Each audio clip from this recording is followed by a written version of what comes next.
Eu não havia percebido que enterrara essa lembrança até que um gatilho estranho me fez lembrar disso alguns meses atrás, e posso honestamente dizer que foi a coisa mais assustadora da minha vida e acho que moldou muito mais a forma como vejo o mundo do que eu percebi.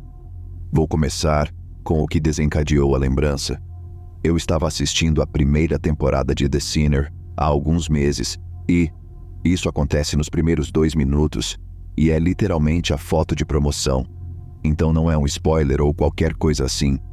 Quando o personagem principal começa a esfaquear psicoticamente um cara, eu senti um tremor perturbador no estômago. A cena é extremamente perturbadora e às vezes as cenas me afetam. Mas sou um fã ávido de terror e geralmente não me abalo com essas coisas. Nunca experimentei uma reação visceral duradoura a uma cena na televisão, e isso meio que me assustou.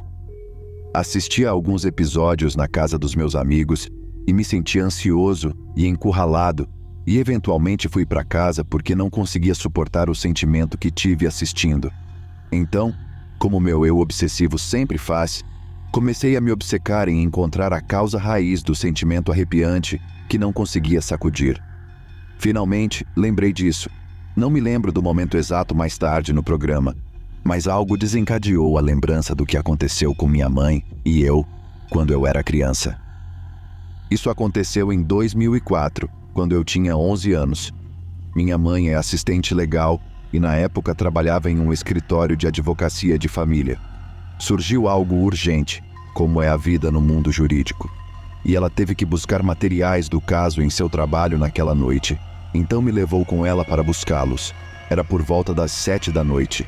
Devo mencionar que vivia em um bairro bastante bom e agradável, onde era muito seguro e nada de ruim realmente acontecia. Minha mãe e eu assistimos a filmes de terror, então essa não é uma história de esqueci de trancar a porta da frente porque, com certeza não. Digo isso para dar crédito à intuição insana da minha mãe, que provavelmente salvou nossa vida naquela noite. Paramos no estacionamento e minha mãe não saiu do carro. Sou filho único, então estava lendo no banco de trás e honestamente não percebi nem me importei, mas eventualmente perguntei a ela por que não estávamos saindo do carro.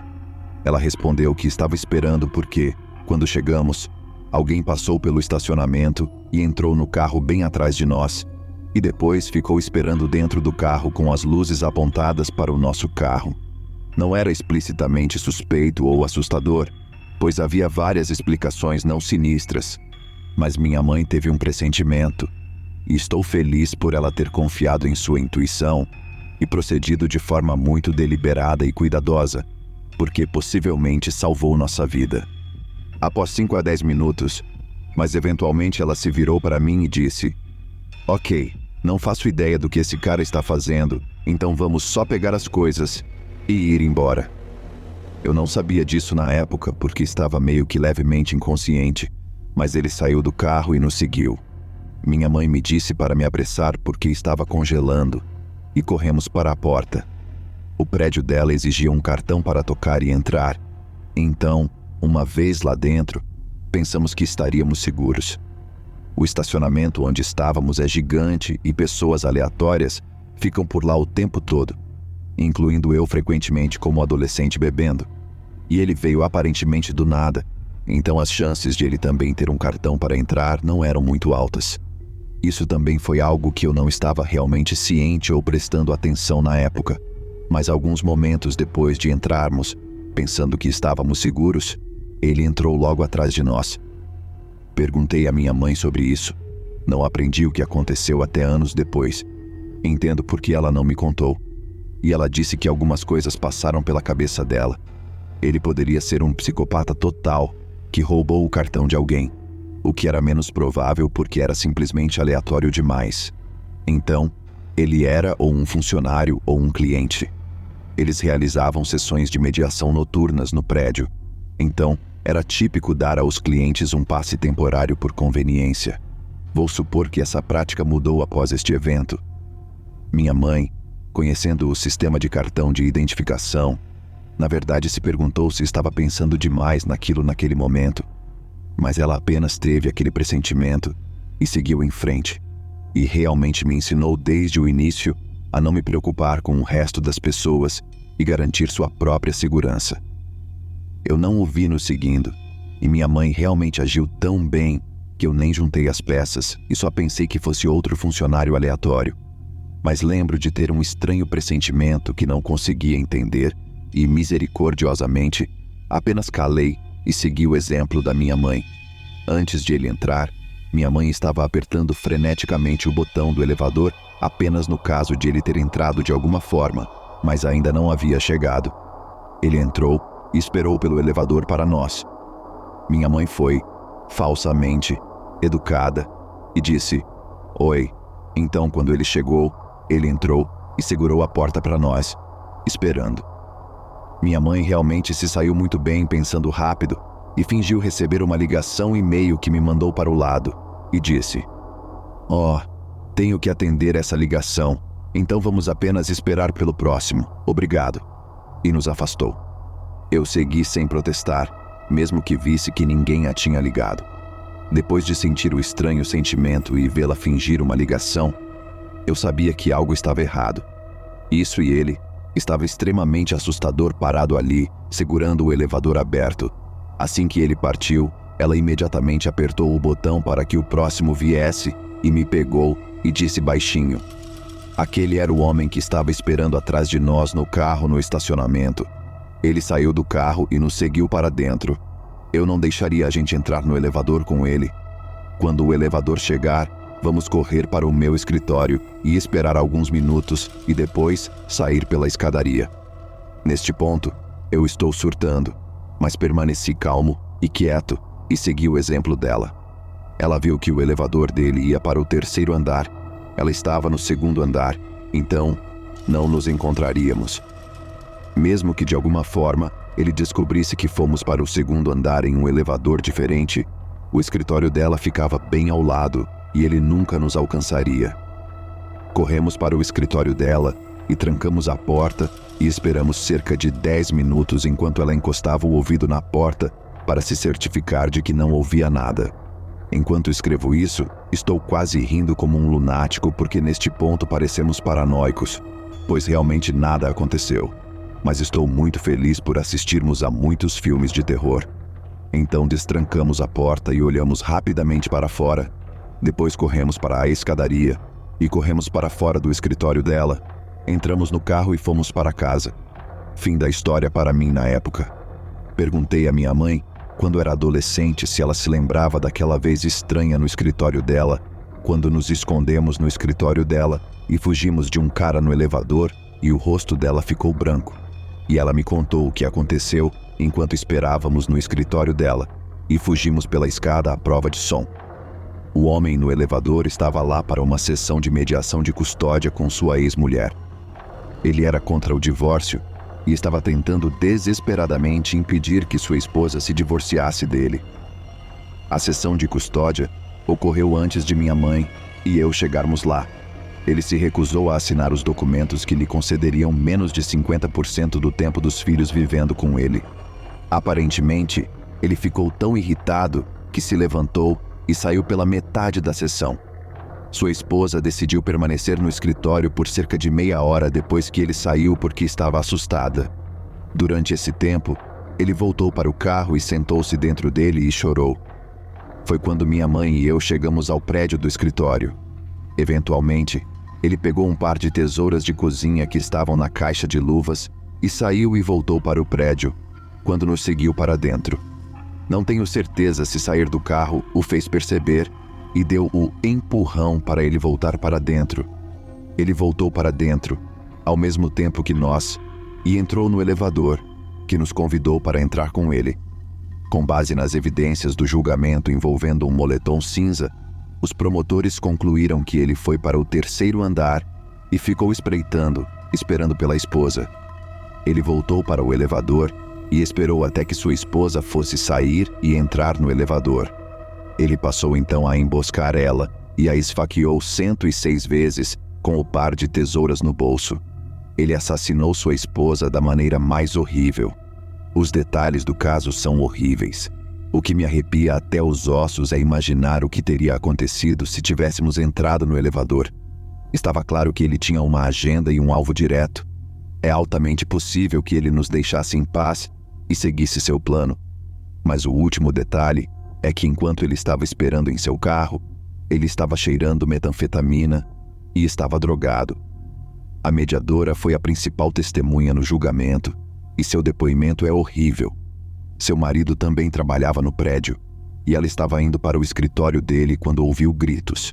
Quando ela se aproximou do elevador, ouviu a esposa gritando seu nome. Ela gritou: "É ele!" Ela encontrou o marido arrastando a esposa para dentro do elevador com sangue por toda parte, em todas as paredes. Então, na frente da mediadora, ele continuou a afundar as tesouras na esposa. Quando a polícia chegou lá, encontraram-no segurando sua esposa, que estava morta, sufocando-a com o braço em volta de seu pescoço. Tudo isso aconteceu enquanto ainda estávamos no prédio. Não ouvimos porque estávamos na escadaria de cimento e saímos direto para fora.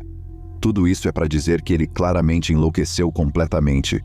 Alguém que esfaqueia a esposa mais de 100 vezes com um par de tesouras está claramente completamente louco, mas ele continuou furiosamente a matá-la na frente da mediadora e a sufocar um cadáver quando a polícia chegou é um nível de loucura horrível. Isso, e ele estava sob efeito de drogas. Não há nada que diga que não poderíamos tê-lo provocado de alguma forma aleatória, ou que ele já tivesse entrado em seu surto psicótico, ou que não teria querido nos tirar do caminho. As ações da minha mãe provavelmente salvaram nossas vidas naquela noite. Ela teve um pressentimento e confiou em sua intuição. Leio histórias aqui todos os dias e me identifico muito com elas, de pessoas, especialmente mulheres, que são condicionadas a serem educadas e acabam em perigo como resultado. Minha mãe sabia que a ligação falsa poderia parecer besteira, mas ela não se importava e absolutamente não iria entrar no elevador com ele. Ela não é apenas minha heroína, mas minha melhor professora. Aprendi naquela noite a ser hipervigilante, prestar atenção em cada pequeno detalhe do meu entorno e a não ligar para a educação e nunca ignorar meu instinto. Nunca esquecerei o sorriso levemente largo demais, cheio de dentes, que não parecia alcançar seus olhos, enquanto ele ficava a 5 metros de distância da minha mãe e de mim, segurando a porta do elevador aberta. Agora que essa memória ressurgiu, penso nisso o tempo todo. O que teria acontecido se tivéssemos entrado no elevador? Descanse em paz para a mulher que foi assassinada. Penso nela e em sua família com frequência. Já nos conhecemos, mas felizmente nunca mais nos encontraremos. Aproveite a vida na prisão.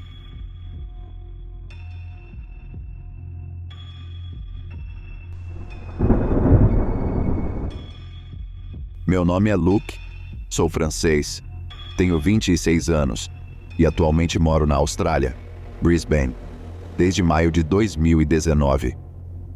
Conheci minha namorada Mina, de origem japonesa, um mês após minha chegada à Austrália em uma fazenda de morangos onde ambos trabalhamos. Trabalhamos lá por vários meses, até que a crise de saúde atingiu o planeta. Então, não há mais trabalho na fazenda, precisamos encontrar algo mais. Naquela época, tínhamos 2 opções: voltar para casa e nos separar, ou permanecer juntos e tentar superar esse evento por conta própria. Spoiler: escolhemos a segunda solução. Então, decidimos deixar nosso trabalho sazonal no interior e ir para a cidade tentar encontrar um novo emprego. Bingo! Boas notícias para mim, um empregador concordou em me contratar para trabalhar em um time de futebol local australiano. Este empregador será chamado de Cathy. Cathy me explica que posso trabalhar para o time de futebol, mas que atualmente, por causa da crise de saúde, um confinamento será obrigatório, mesmo que neste momento a Austrália esteja relativamente poupada em comparação com a Europa. De qualquer forma, estou contratado, mas vou ter que esperar até que o bloqueio passe e a temporada de futebol recomece. Então eu explico que isso me tenta, mas que será tenso para Mina e eu ficarmos desempregados durante o confinamento porque temos aluguel para pagar, comida, etc.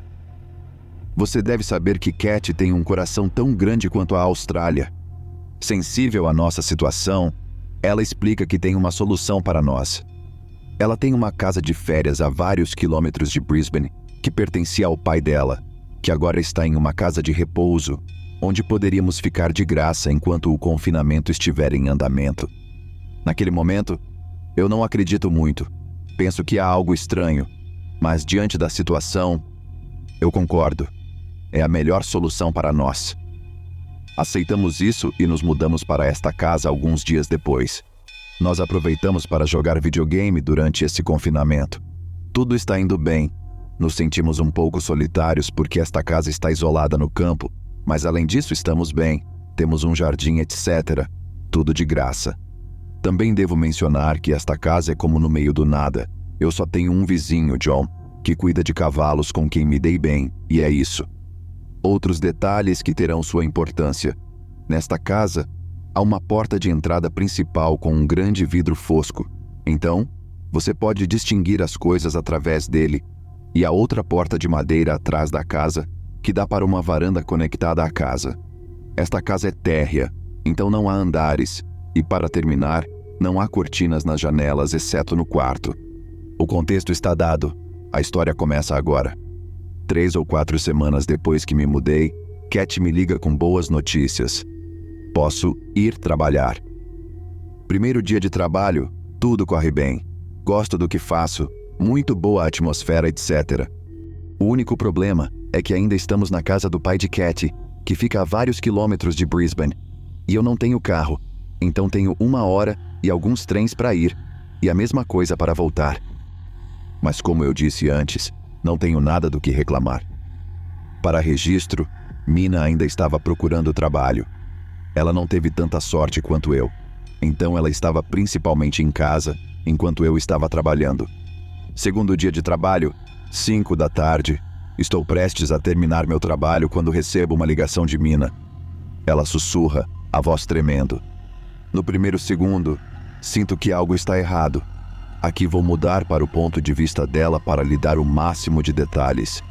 Ela estava quieta jogando Animal Crossing no sofá, quando de repente viu uma silhueta através da janela borrada da porta de entrada principal. Muito pequeno e muito largo para mim, ou mesmo John. E ela entende isso muito rapidamente. Ela encara essa figura que agora está imóvel de frente para a porta da frente. É no momento em que ela tenta se levantar para sair discretamente da porta que esse cara começa a bater freneticamente. Seu coração está acelerado, ela não sabe o que fazer. Ela tenta ser o mais discreta possível para que esse cara pense que não há ninguém lá ou abrirá a porta para ele. Ela finalmente decide se esconder no guarda-roupa do quarto, porque é o único quarto onde não podemos ver o que está acontecendo do lado de fora. Aninhada entre os cabides e nossas roupas, e rezando para ele desistir, ela de repente se lembra que há uma segunda porta atrás da casa que está aberta, e ela não sabe se está trancada ou não.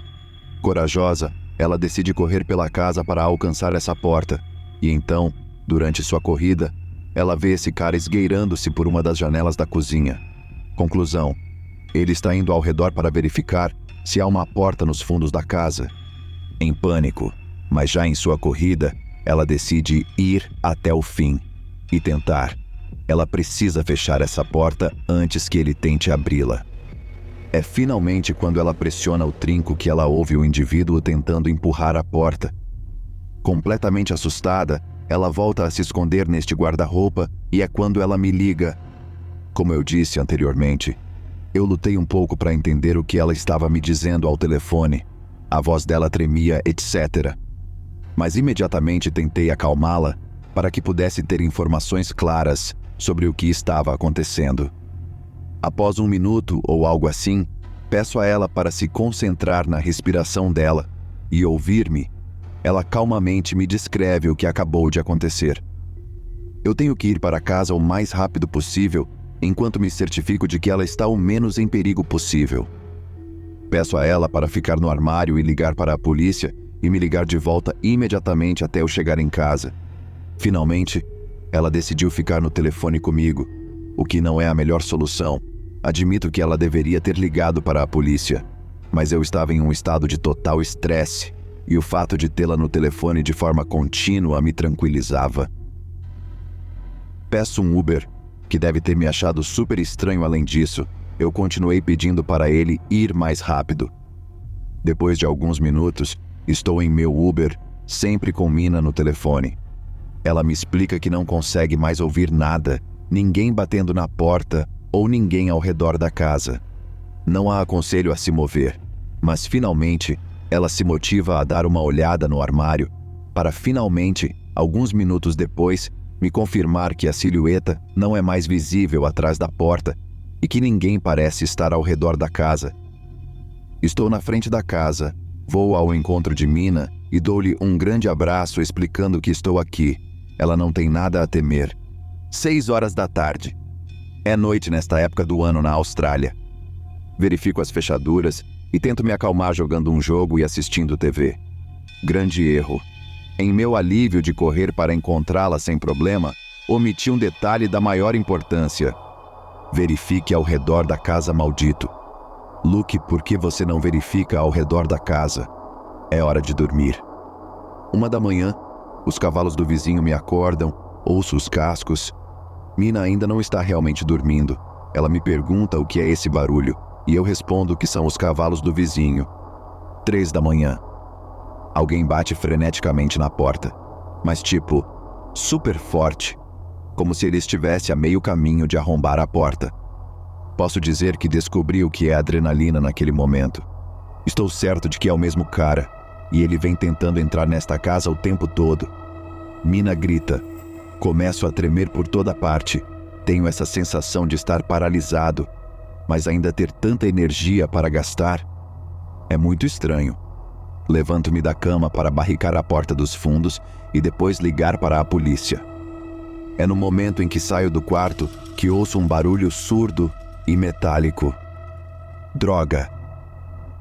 Ele abriu a maldita porta dos fundos. Ele está na varanda. Então há apenas uma última porta bem frágil de madeira que nos separa. E ele ainda está determinado a entrar. Para mim, neste momento, é certo, ele vai entrar. Não sou muito de lutar, mas não tenho escolha. Pego a maior faca de cozinha que tenho, me coloco em um ângulo onde tenho a melhor chance de surpreendê-lo quando ele entrar. E estou disposto a usar essa faca para nos defender, para defender Mina, que está paralisada na cama. Estou com tanto medo, mas ao mesmo tempo tenho tanta confiança. É realmente muito, muito estranho. Quando de repente, no meio de seus milhões de pensamentos, Mina grita: "Pare! Vou ligar para a polícia." Eu a olho, ela me joga meu telefone e eu penso que em vez de esperar sem fazer nada, maximizando minhas chances de ficar seguro, enquanto espero por ela atrás da porta, é uma boa ideia. Então, sempre na mesma posição, pronto para me defender, ligo para a polícia.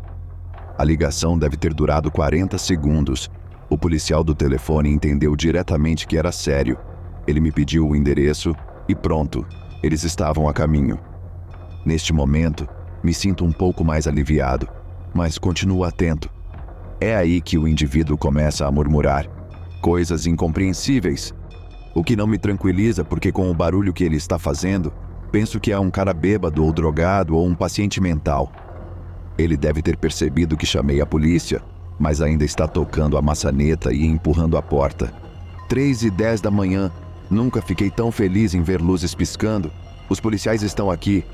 4 policiais e um cão policial. Quando os vejo se aproximando da casa, ouço barulhos atrás da porta. O indivíduo parece estar assustado e desiste.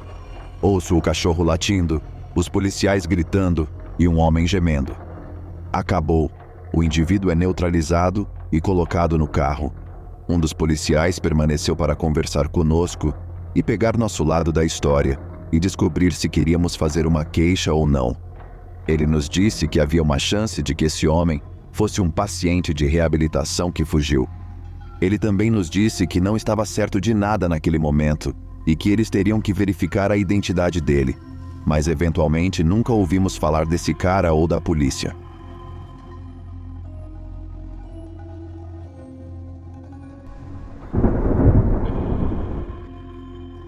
Eu tive algumas experiências assustadoras ao longo da vida, mas nenhuma que tenha rivalizado com a natureza angustiante de uma noite em particular durante o meu último ano do ensino médio. Eu estava lidando com o mais recente de uma série de términos com minha namorada e procurava qualquer motivo para sair do meu escritório de casa, onde já passava incontáveis horas refletindo sobre o fim do relacionamento. Minha amiga Mia morava em um bairro vizinho e me convidou para sair com ela e seu irmão. Como eu só havia conhecido Mia por um curto período de tempo, minha ansiedade social me instigou a encaminhar o convite para outro amigo e companheiro frequente, Robert. Mia não teve problemas com isso, e Robert, raramente, se é que alguma vez, precisava de aviso prévio para aventuras casuais, o que garantia sua presença bem antes de perguntar a ele. Mia tinha suas condições, insistindo que eu ligasse para ela para nos encontrar assim que chegássemos na estação de trânsito em sua área.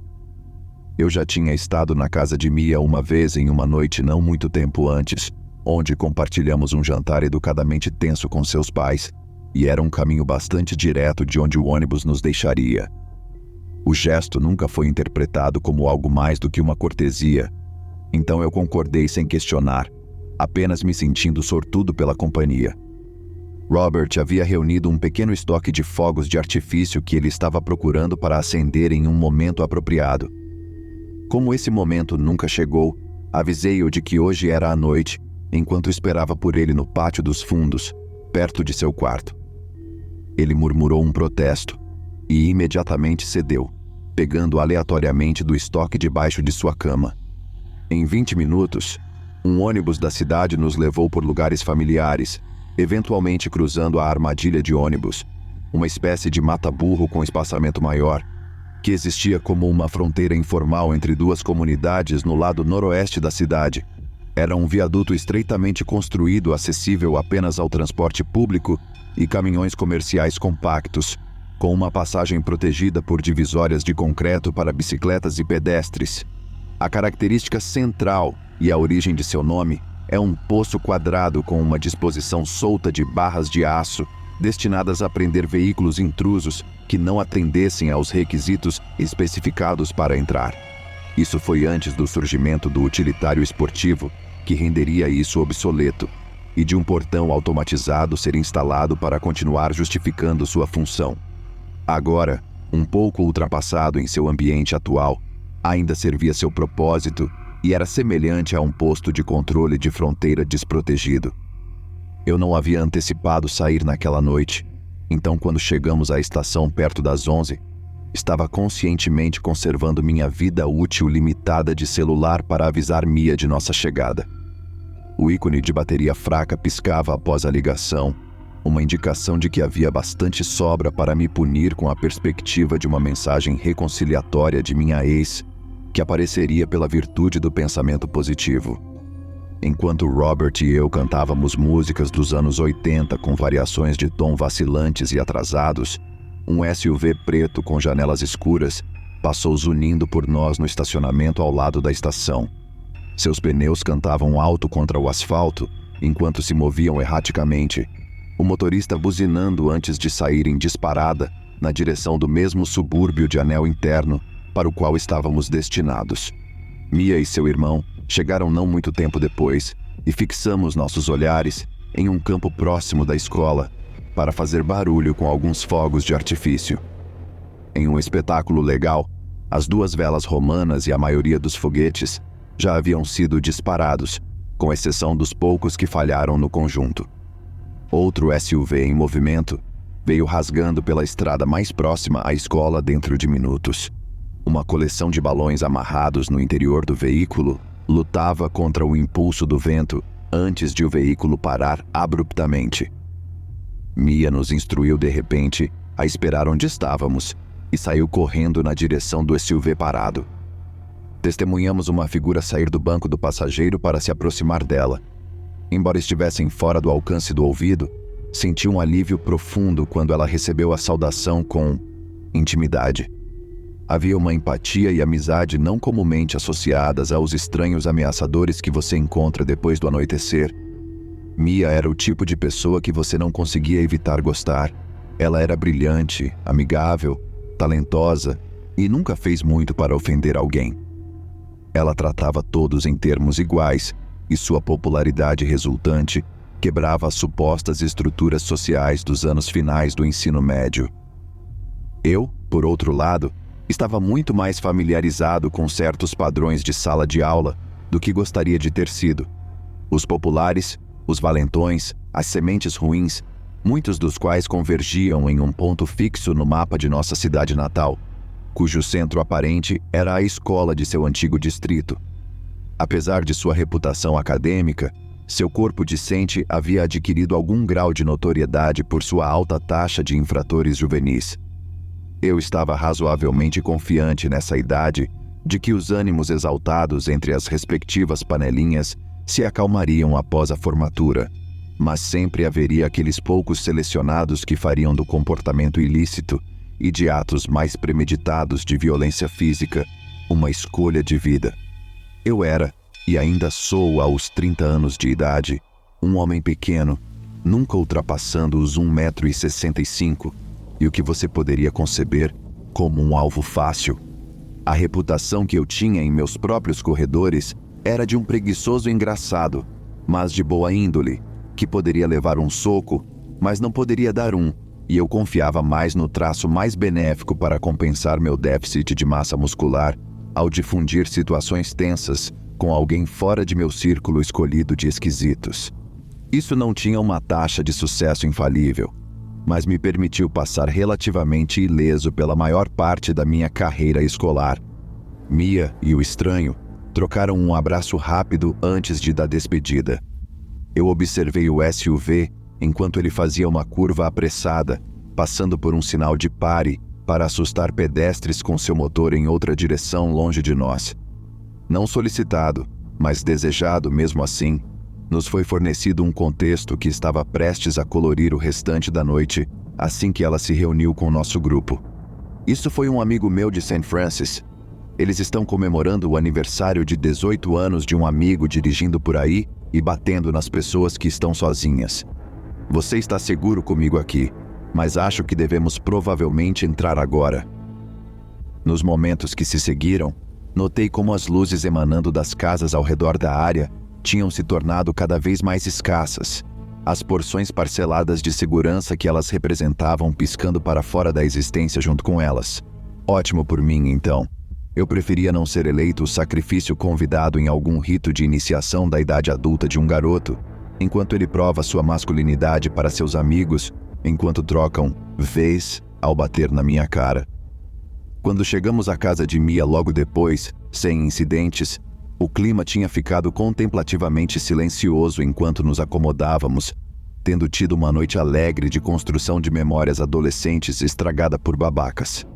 Todos estavam cansados, então concordamos em colocar um filme, uma comédia inofensiva do meio dos anos 2000, que não consigo lembrar o nome. Nem mesmo 20 minutos tinham passado na duração do filme antes de o pai de Mia aparecer no limiar da sala de estar. Mia, está ficando tarde. Diga boa noite aos seus amigos.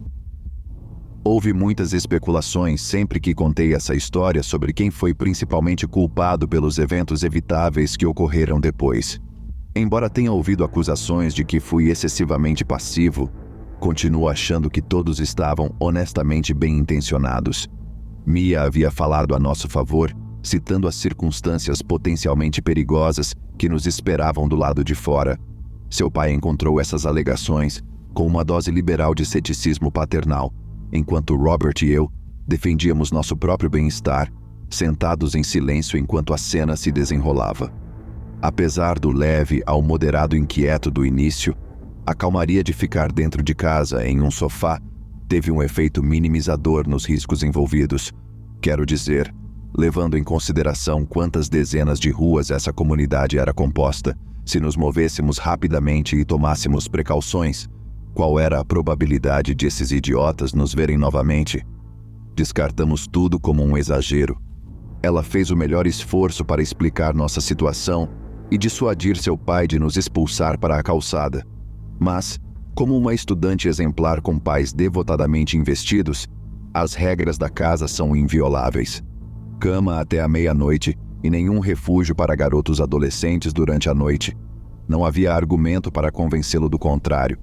Enquanto estávamos em pé na varanda da frente de Mia, ela nos informou tardiamente que não havia mas 4 SUVs em busca. Depois de nos oferecer suas desculpas e as despedidas, a reasseguramos de que ficaríamos bem. Ela então fechou a porta atrás de nós para que pudéssemos começar a recalcular nossas chances. Minha bateria de celular já havia sido drenada há muito tempo, esperando por aquele texto como o tolo apaixonado que eu era. Robert, por outro lado, nunca se deu ao trabalho de carregar um celular com ele, já que se comunicava com todo mundo que conhecia quase exclusivamente pelo MSN Messenger. Mal preparados para a ocasião, parecia que estávamos destinados a viajar a pé. Caminhamos em círculos na rotatória, considerando quais rotas nos manteriam longe das ruas principais e vias secundárias. O mais sensato também era o mais longo, com a armadilha de ônibus sendo uma fuga limpa do aniversariante e seus amigos. Tivemos a sorte de ter estudado na área e sabíamos dos muitos corredores e atalhos escondidos onde as copas das árvores nos esconderiam na sombra. Podíamos ficar virtualmente ocultos por 80% da jornada se usássemos nossa inteligência. Vale ressaltar novamente aqui que éramos adolescentes, para quem questionar as minhas habilidades de julgamento. Também estávamos cientes de que a estação de trânsito fecharia relativamente em breve. Embora o trem não fosse útil para nós, já que esta estação em particular era o terminal final da linha, havia apenas uma pequena chance de que os ônibus ainda estivessem ativos. Era apenas uma curta caminhada de volta pelo caminho que viemos através de um parque com vista para a entrada. A partir daí, estaríamos completamente expostos, com nada além de lojas iminentes e um grande estacionamento deserto, iluminado pelo que poderiam muito bem ser os holofotes que brilham em prisioneiros fugitivos, enquanto correm pelo quintal em direção à liberdade. Escolhemos arriscar, já que estava praticamente no nosso caminho para a armadilha de ônibus de qualquer forma. Fazendo um inventário do que poderia nos ser útil, não fiquei surpreso ao encontrar meus bolsos vazios, exceto por uma carteira e o celular morto. Robert segurava um isqueiro em sua posse, além de um único foguete restante. Picado por um desejo de me sentir engenhoso, examinei nossos arredores antes de avistar uma casa reformada com uma lixeira industrial na frente da rua. Saltei para dentro e saí com uma tábua de madeira com pregos, que segurei em minha mão me sentindo corajoso. Isso não causou nenhum medo profundo, mas arranquei uma risada de desprezo de Robert. Ele me apontou com seu foguete, expressando seu desejo de dispará-lo no rosto de alguém caso tentassem se aproximar de nós. Agora, fortemente armados e em espírito muito mais leve, andamos sorrateiramente pelos caminhos entre bairros, o que, em retrospecto, pouco ajudou a acalmar nossos nervos. Nossa coragem, no entanto, vacilou em uma interseção onde um único poste de luz ficava de vigia, ao lado de um vestíbulo de galhos baixos, tão compactos, que era como se alguém tivesse envolvido um lençol em volta da lua. Cidadãos urbanos ao longo da vida têm o prazer da poluição luminosa que pinta nosso horizonte, enganados pela crença de que até mesmo a escuridão correta tem uma qualidade translúcida. E então, aqui estava este trecho da rua que durante o dia era clara e segura, reestilizado após o pôr do sol como um túnel escuro e sombrio. Nos arrastamos a no máximo 25 a 30 metros à frente antes que a paralisia nos atingisse. A atmosfera deserta da noite, pontuada pelos ecos distantes de gritos, pneus guinchando e a aceleração súbita de um veículo. Só conseguindo nos localizar pelas vozes suspensas no limbo, agonizamos sussurrando sobre como deveríamos prosseguir. Devemos encontrar um desvio alternativo ou ficar ali, ouvindo qualquer sugestão adicional de movimento do outro lado do vazio? Assolado pela paranoia, o silêncio arrepiante que retornou foi um incentivo potente para virar as costas. Brevemente, contemplamos a ideia de acampar pelo restante da noite antes de optar por retroceder. Subsequentemente, encontramos o caminho pela saída do parque até a avenida principal. Havia pouco tráfego à noite, então se um dos SUVs aparecesse, os veríamos claramente e eles nos veriam. Esticamos nossos ouvidos para qualquer vestígio de motor roncando antes de atravessar a estrada às pressas e passar pelo estacionamento até as baías de trânsito. Verificamos rapidamente os horários dos ônibus postados, mas cada um já havia feito sua última volta há muito tempo, o relógio da estação revelando o que nossa hesitação nos custou. Diminuídos em nossa resolução, pretendíamos nos abrigar no terminal de trem, que geralmente ficava destrancado após o expediente. Se fôssemos agraciados com alguma pequena misericórdia, o universo não estava pronto para nos dar ainda. E as portas trancadas do terminal de trem se chacoalharam em suas molduras enquanto se recusavam a se mover. Nossa escolha determinada para nós, seguimos em direção à armadilha de ônibus. Cada ruído distante nos dava um motivo para estremecer, nunca certos se era um motorista em busca de emoção em um passeio alegre ou os agressores que ocupavam nossos pensamentos. Havia uma forte possibilidade de que alguém tivesse chamado a polícia ou que eles tivessem ido embora. Em um mundo justo, eles já estariam sob custódia sem seu encontro fatídico com um indivíduo lamentável que teve a audácia de escolher aquela noite, de todas as noites, para aproveitar a brisa do início do outono. Talvez até tenham ficado entediados com seus planos de festa. Começamos a deixar nossa guarda baixar à medida que nos aproximávamos de nossa antiga escola primária, acreditando que o pior cenário que estávamos alertas já havia passado e eu ainda carregava uma peça de madeira volumosa como um verdadeiro idiota. Foi uma pausa bem-vinda, mas os efeitos do cansaço começaram a me afetar à medida que a adrenalina inicial diminuía. Outra rede de passagens vagamente interconectadas nos aguardava na extremidade oposta da escola, cercas dos quintais exibindo o trabalho rabiscado de artistas de grafite amadores nos chamavam para entrar. Nossas pausas de almoço fora da escola nos levaram por aquele caminho anos antes, então sabíamos que tinha lâmpadas de rua intermitentes a cada 60 pés ou mais. Se elas ainda estivessem funcionando, era outra questão. Como se constatou, este era um problema de baixa prioridade para a comunidade. Até onde eu sei, elas ainda não foram substituídas uma década depois. Luzes de varandas sensíveis ao movimento inundariam nosso campo de visão em intervalos cegantes, enquanto Robert, ao mesmo tempo, acendia seu zipo por hábito para revelar sua crescente impaciência com nosso progresso lento. Galhos estalando sob as patas de animais noturnos despertavam figuras escuras da minha imaginação sobrecarregada, aquelas que se estendiam com mãos invisíveis para pegar sua presa e nos atacar. Finalmente, uma fonte de luz constante apareceu à frente e saímos na rua com aquele marco sagrado agora à distância de uma corrida, embora nenhum de nós estivesse tão inclinado a se sentir atlético. Passando por uma escola primária, nosso humor gradualmente retornou a nós, transformando uma caminhada relaxada em algum julgamento desajeitado de furtividade. Em comparação com a viagem sinuosa que fizemos para chegar aqui, cheia de passos repetidos, desvios sem saída e andares hesitantes por caminhos negligenciados, esta última perna havia sido iluminada como uma pista de pouso, nos dando boas-vindas. Voltamos à nossa conversa habitual com segurança no horizonte, enquanto eu considerava abertamente quanto tempo eu manteria minha arma improvisada antes de descartá-la de alguma forma confusa que um proprietário tentaria em vão decifrar ao amanhecer. Enquanto dava golpes sem objetivo com a tábua no meu passo à frente, um SUV preto surgiu dobrando a esquina no lado esquerdo da armadilha de ônibus.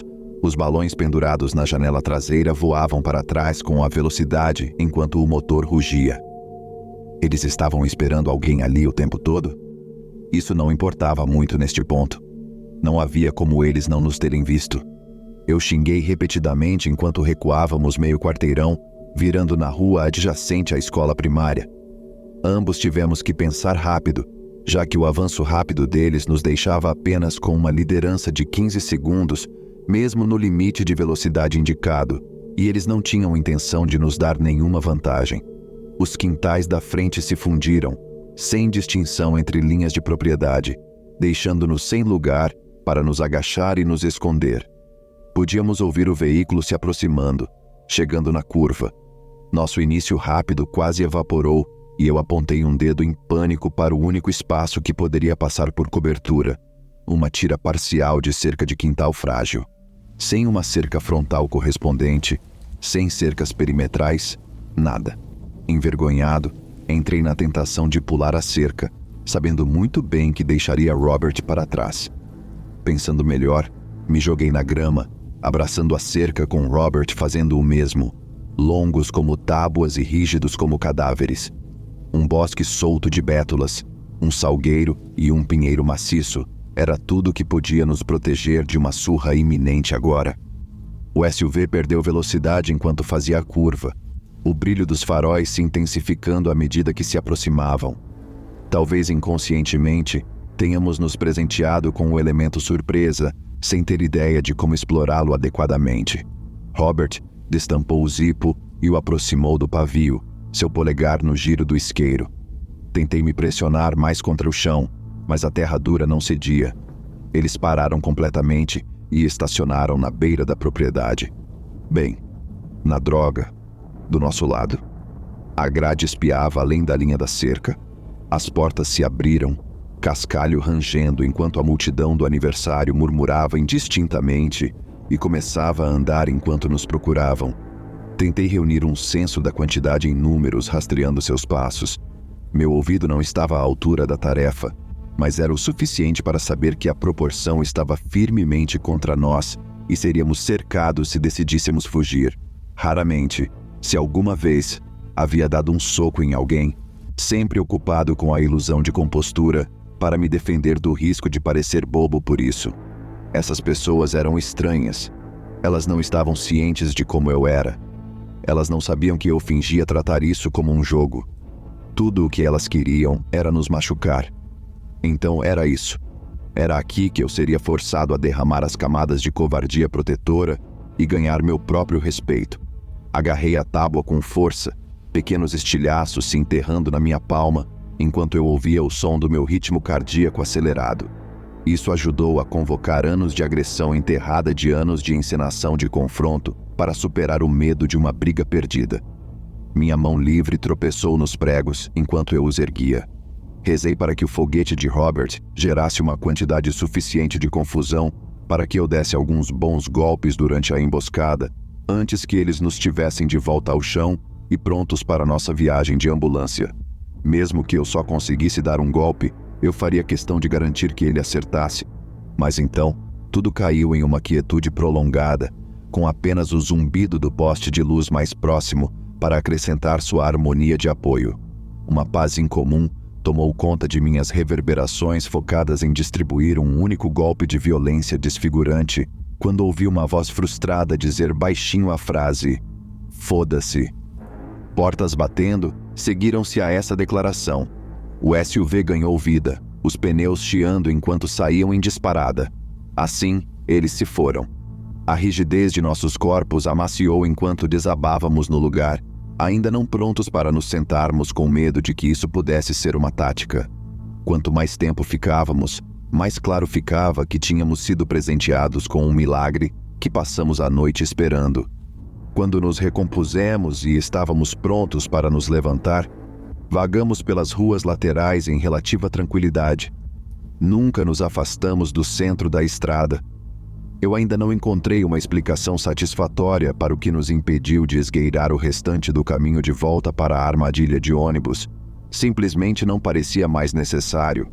Suponho que você possa atribuir isso como um sintoma do brilho isolante do trauma, embora, se nos perguntassem naquela época, não fôssemos capazes de processar o choque e admitir tal coisa. Isso viveria como outra história até o dia em que pudéssemos pagar psicólogos para nos dizerem o contrário. Tínhamos quase esquecido de reconhecer o fato de que conseguimos. De dentro de nossa fuga coletiva, olhamos para trás pela estrada em busca de algum significado para todo o episódio, porque parecia ser o tipo de coisa que uma pessoa deveria fazer.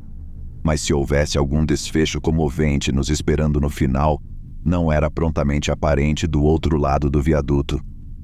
Se eu tivesse que extrair uma lição, é que apesar da minha aversão ao conflito e das muitas suposições anteriores sobre meus instintos covardes, se o infortúnio miserável me encontrar encurralado novamente, talvez eu consiga me manter firme.